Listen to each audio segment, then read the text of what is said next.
I'm Roger Clark. I'm the Land Stewardship and Coastal Areas Manager for Lee County Parks and Recreation. And we've just finalized our 2-day planting project here at Rutenberg Park at the Eco Living Facility. We've planted well over 100 native trees, shrubs, and herbaceous plants. We've got quite a bit of diversity. We've added to what is already here for both educational purposes, to increase the aesthetics of the park, and also provide additional wildlife habitat.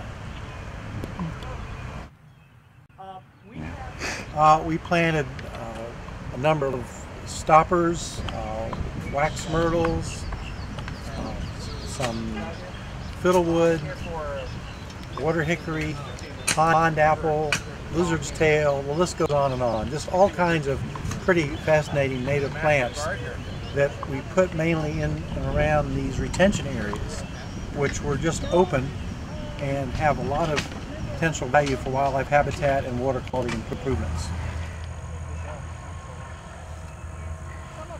A number of contributors. The main one was the Florida Forest Service.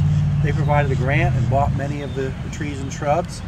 The Native Plant Society was also very involved, as were the Master Gardeners through Lee County Extension Services. I think you could probably just put them around the edge. Oh, yeah, that's what Roger did. He just sort of... I think we'll kind of see how the plants that we've planted grow in, because one thing we don't want to do is overplant, both in terms of maintenance and so the plants can do well and can grow in well without.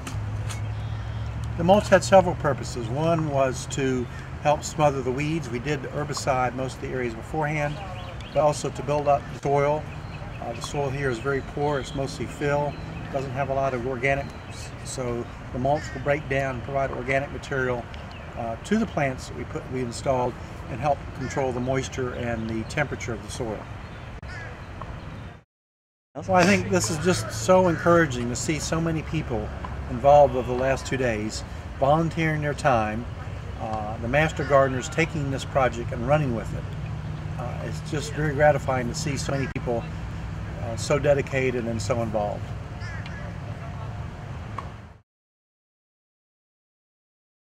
Put away until tomorrow. We're going to be at this at least until what, 11:30, and then we have lunch being provided By the city of Bonita by the city of Bonita Springs.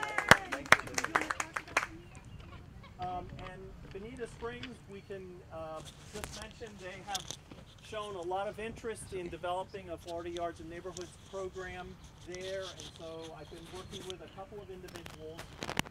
Where's Daryl? Right there. Daryl represents, well, used to. He's retired. But when I met with him several weeks ago, he was still working as the Public Works Department. And I think we're going to be doing some, we're planning a native plant sale at Riverside Park.